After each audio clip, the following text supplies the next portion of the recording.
그리스도인은 세상의 빛과 소금이다. 이 말을 우리는 많이 하고 또한 듣습니다. 세상을 향한 교회의 정체성을 드러내는 말이기도 하고요. 오늘의 설교는 금주 교회력으로 주어지는 마태복음 5장 13절에서부터 20절에 담긴 세상의 소금과 빛에 관한 성서적인 관점, 그리고 우리의 삶의 자리를 반영하는 해석을 다루려고 합니다. 13절과 14절 순서에 따른 배열에 의하면 소금이 빛보다 먼저 언급되고 있습니다. 빛과 소금이나 소금과 빛, 그게 무슨 차이가 있느냐? 둘 다 세상에서 필요한 무언가가 되라고 하는 것이 아니냐 생각할 수 있겠는데 우리는 이 순서에도 주목을 할 겁니다. 너희는 세상의 소금이니 소금이 만일 그 맛을 잃으면, 이 부분을 보겠는데요. 소금은 맛을 내거나 풍미를 더하거나 음식이 부패하는 것을 막는 역할을 하죠. 몸을 유지하는 데 있어서도 소금은 필수적입니다.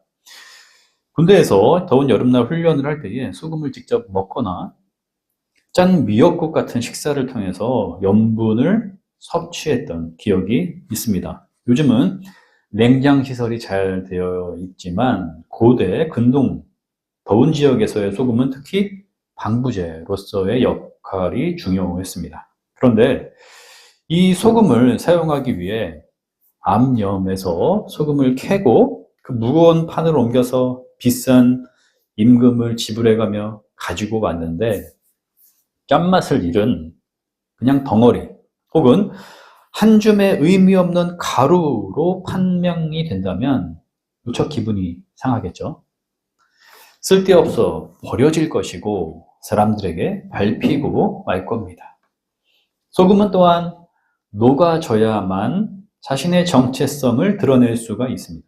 너희를 세상의 소금으로 내가 삼고자 한다.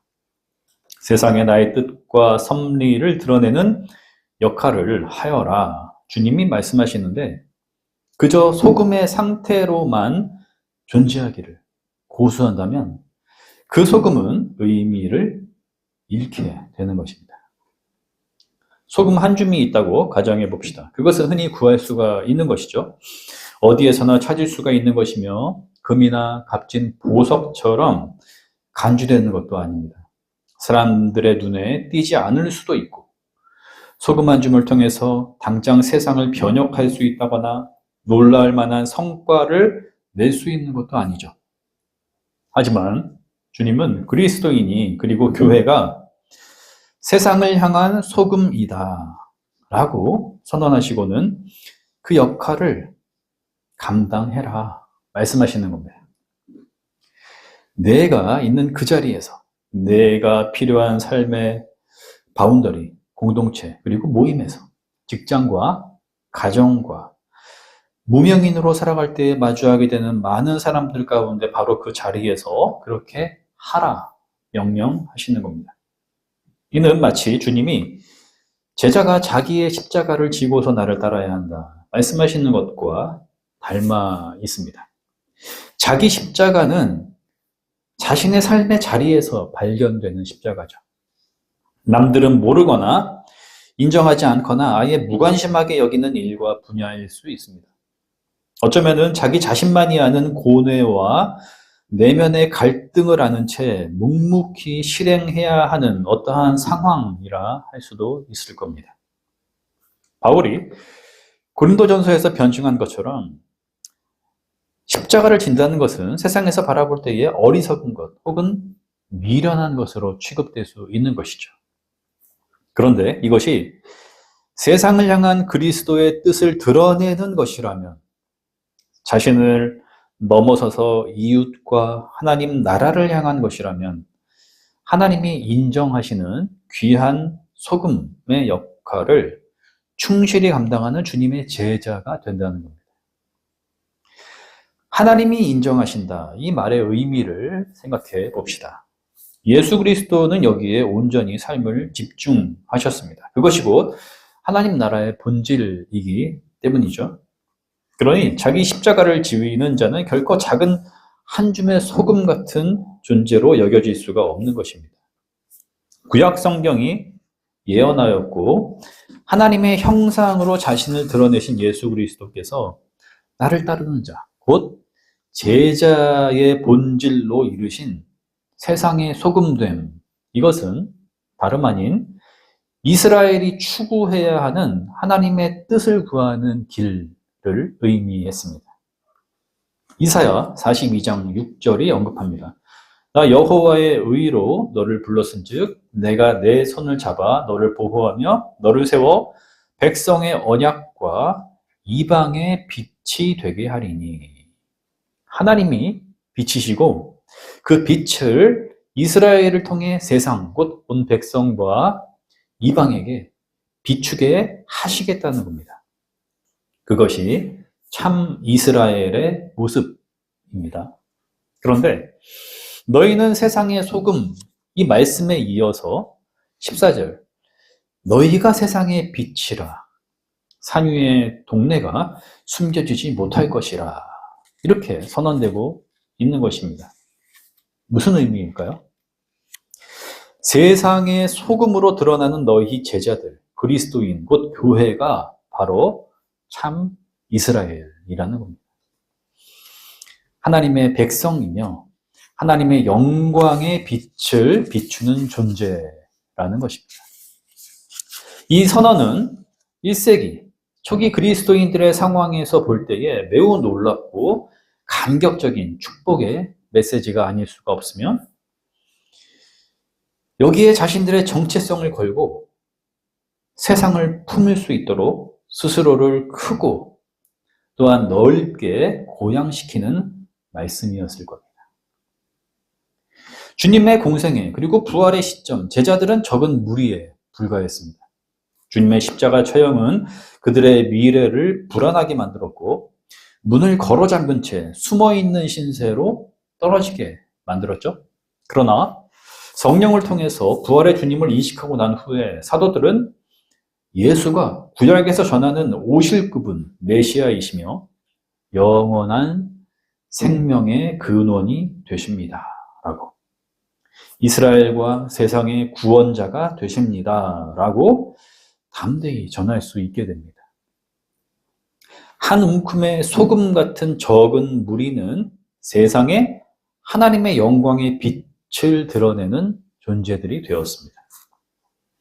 로마의 황제가 자신의 힘을 과시하며 세상의 평화를 약속하고 신으로 추앙받던 시절 나사렛 예수를 정치 선동가로 여겨서 사형에 처한 것을 공정한 법의 집행이라고 여기던 당시 세상의 시선으로 볼 때에 초기 기독교인들은 그 존재감이 그저 한 움큼 소금 정도에 지나지 않았을 것입니다. 유대 종교 당국은 초기 기독교를 하나님께 저주받아 나무에 달린 자를 추종하는 이상한 집단으로 규정하였고 AD 70년 성전 멸망으로 인해서 유대교의 결집이 필요한 틈을 타서 이단 나사렛파로 규정해 버렸습니다. 박해로 내몰았던 거죠. 유대교라고 하는 로마의 합법 종교 우산의 그늘 그 아래에 있다가 밖으로 내쳐진 초기 기독교는 로마 세계에서 불평등과 차별이라고 하는 박해에 직면할 수밖에 없었습니다. 황제가 퀴리오스, 곧 주가 아니라 예수 그리스도가 우리의 주가 되신다라는 공공연한 선언으로 인해서 초기 기독교가 받는 박해의 수위는 더욱 극심해졌습니다. 하지만 이들은 자신들을 주님의 말씀에 따라서 세상의 빛으로 규정하였습니다. 그들이 가진 이상은 이미 세상을 넉넉히 감싸 안을 정도로 넓고 제국을 위해서 중부할 만큼 광활한 것이었습니다. 주님의 몸된 공동체가 되는 교회를 세상이 결코 찾지 못한다거나 그 존재감을 무시할 수 없으리라. 마치 산 위에 우뚝 선 동네와 같아서 낮이나 밤이나 어떠한 세력이나 어둠도 가리우게 하지 못할 것이다. 이것이 초기 기독교가 가진 정체성이었습니다. 그리고 이 말씀을 듣고 있는 우리들은 이어지는 15절과 16절 등불의 의미를 성찰함으로써 하나님의 영광의 빛 빛을 비추는 공동체임을 확증받아야 했고 또한 오늘날 확증받을 수 있어야 합니다. 사람이 등불을 켜서 말 아래에 두지 아니하고 등경 위에 두나니 이러므로 집안 모든 사람에게 비치느니라. 이같이 너희의 빛이 사람 앞에 비치게 하여 그들로 너희 착한 행실을 보고 하늘에 계신 너희 아버지께 영광을 돌리게 하라.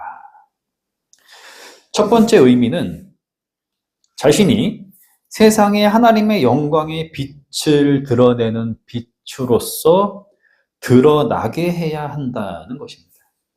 기독교는 내밀한 자신들만의 종교, 일교가 아니죠.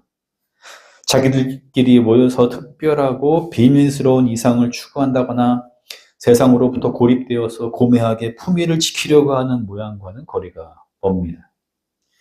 세상을 사랑하사 하나님의 아들이 오셔서 하나님의 나라를 전파하시고 세상을 구원하시기 위해 십자가에 달리신 것을 기억한다면 교회는 개방성과 공적 차원에서의 선함의 증거를 드러내는 일에 주저함이 없어야 합니다. 두 번째, 너희의 착한 행실을 세상이 보도록 해야 한다. 세상에 드러나는 착한 행실이라는 것은 자기만족, 자기 계산에 따른 처신, 자기 이익을 추구하는 합리적 방식으로 진행될 수는 없는 것입니다. 무엇이 착한 것이고 선한 것이냐라는 질문을 할 수 있겠죠. 지난주 설교 본문인 미가서 6장 8절로 대답할 수 있을 것입니다. 사람아 주께서 선한 것이 무엇임을 네게 보이셨나니 여호와께서 내게 구하시는 것은 오직 정의를 행하며 인자를 사랑하며 겸손하게 내 하나님과 함께 행하는 것이 아니냐. 정의 그리고 헤세드 즉 하나님의 신실하신 언약에 근거하는 자비 인자이죠. 그리고 천국을 사는 삶으로서의 하나님과의 동행인데 이 셋을 말씀의 성육화로 성취하신 분이 바로 예수 그리스도이십니다. 특별히 오늘 본문은 유명한 팔복 단락 다음에 위치하고 있는데요. 착한 행실을 이 팔복의 근거에서 해석할 수도 있겠습니다. 마음의 깨끗함, 함께 연대하고 위로하고 애통함, 온유함과 친절과 자선을 베푸는 것, 평화를 이루는 삶, 정의 앞에서 당당한 태도를 가지는 것으로 말입니다. 세 번째, 이러한 착한 행실을 통해 제자임을 드러내고자 할 때에 검증이 필요하게 되는데 그것이 나와 우리 공동체의 영예를 드러내는 것이 아니고 또한 인정받음을 기대하게 만들어서는 안 된다는 겁니다. 그러한 착한 행실을 통해서 하늘아버지께 영광이 돌려지게끔 해야 한다는 것입니다. 이 부분이 참 어려운 것이죠. 인간은 본질상 이러한 수준을 유지하기가 쉽지 않기 때문입니다. 알아주지 않으면 은근 화가 나거나 억울한 생각이 드는 것이 보통의 심성이죠. 어떻게 하면 그 일이 하나님의 영광을 찬양하는 통로가 되게 할 수 있을까요? 우선은 나를 드러내려는 의도가 없어야 할 것입니다. 마치 이런 거죠. 주님이 마태복음 25장 최후 심판 비유에서 오른쪽 양의 쪽에 선 자들에게 말씀하십니다. 너희는 내가 줄일 때에 먹을 것을 주었고 목마를 때에 마시게 하였으며 나그네 되었을 때에 영접하였고 헐벗었을 때에 입혔고 병들었을 때에 돌보았고 옥에 갇혔을 때에 와서 보았느니라. 그런데 그들은 이렇게 대답을 합니다. 아니 주님, 우리가 언제 그리하였단 말입니까? 그들은 자신들이 행한 것을 기억하지 못하고 있어요. 아니 제자로서 그냥 살아간 것입니다.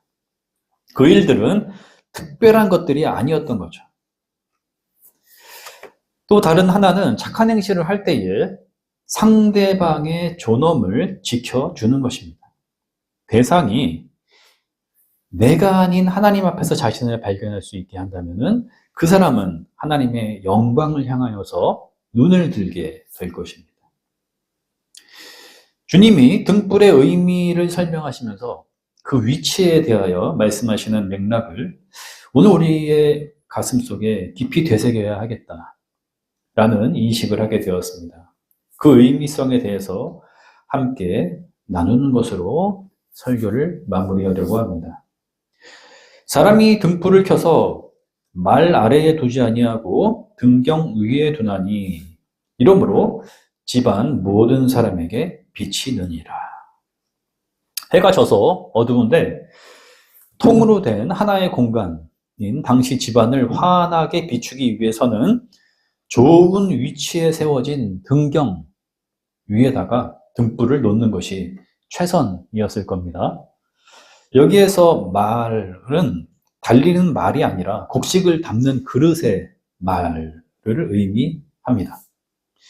그 말 아래에 등불을 둔다면 어떻게 되겠습니까? 쉽게 말해 대접으로 촛불을 덮는다고 생각해 보세요. 금방 꺼지고 말 겁니다.